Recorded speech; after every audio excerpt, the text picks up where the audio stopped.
Les Chatounets de comprendre l'autisme présentent leur première animation. L'autisme, qu'est-ce que c'est? C'est un trouble neurodéveloppemental qui touche une personne sur 100. Mais au fait, c'est quoi un trouble neurodéveloppemental? C'est un trouble se développant durant la grossesse, et qui touche le cerveau. Les causes sont génétiques et environnementales, comme les complications durant la grossesse, les polluants environnementaux ou le fait de contracter certaines maladies durant la grossesse. Les personnes autistes ont un fonctionnement différent. Il se traduit par des troubles de la communication et des interactions sociales, et des comportements répétitifs et restreints.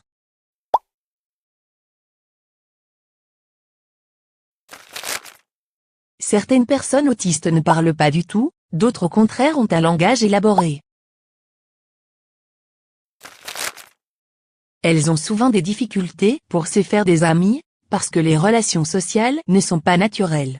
Elles demandent beaucoup d'efforts et d'adaptation.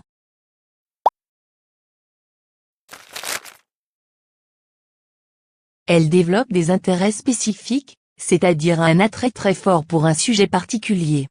Par exemple, si une personne autiste aime les trains, elle va les aimer beaucoup, beaucoup, vraiment beaucoup, à la folie.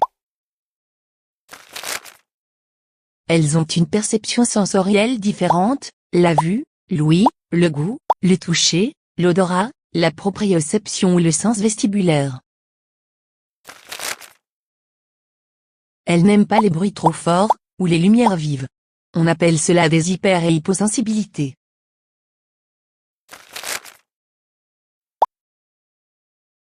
Les personnes autistes ont aussi des difficultés à se représenter les émotions et les sentiments d'autrui. Elles ne savent pas toujours si une personne est triste, joyeuse, énervée, si elle a peur, si elle est amoureuse ou recherche l'amitié. Les dernières études montrent qu'il y a une fille autiste pour 3 garçons autistes. Il existe un sous-diagnostic des filles parce que les professionnels sont plutôt formés sur la base de profils masculins.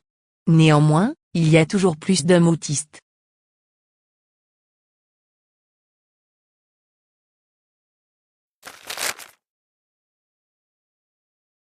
Mais qui sont-elles ces personnes autistes?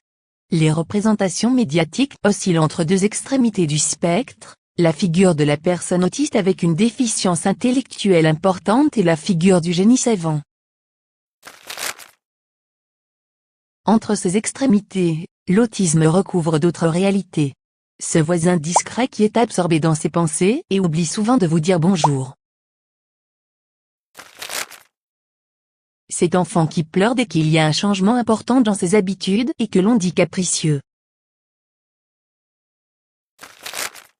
Cette collègue que vous fréquentez tous les jours, impliquée dans son activité professionnelle, et qui a le sens du détail mais semble un peu mal à l'aise en public ou à la pause.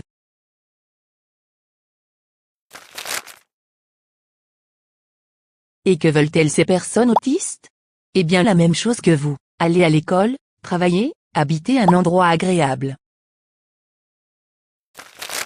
Mais cela se transforme souvent en parcours du combattant, et il faudrait presque des super-pouvoirs pour accéder à une vie au sein de la société.